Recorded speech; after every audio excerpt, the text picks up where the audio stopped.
So what are two or three mistakes that you think nonprofit VPs of marketing or marketing departments are making?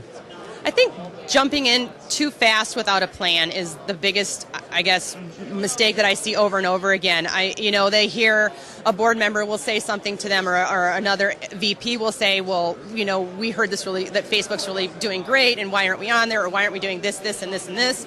I think, you need a plan, and not just to say at the end of the day that you need to know all the pieces involved. It's not just getting out there and just throwing stuff up there. It's getting good content that's different from what you have in other places. It's measuring. What are you looking? What are your goals?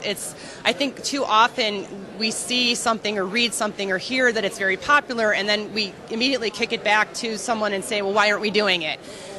Without putting a real plan in place. I think the plan is the big important thing.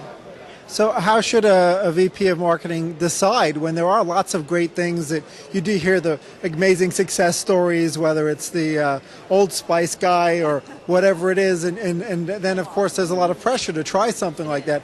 So how do you prioritize what new shiny objects to test and which ones not to bother with? I test small. I tend to test small. We're really starting in video more often now. We have so much great content on our website. It's not enough to just sort of put it out there on Facebook. You have to find a twist to how you're going to present it on Facebook, or how you're going to put it on Twitter.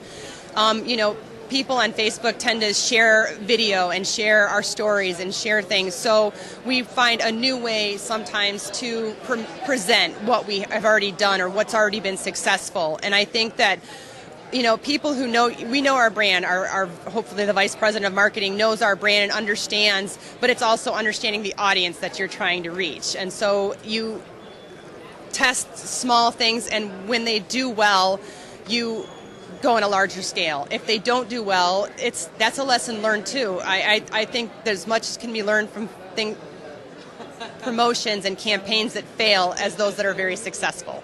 Something that you thought was great could have bombed. It's happened to me. So.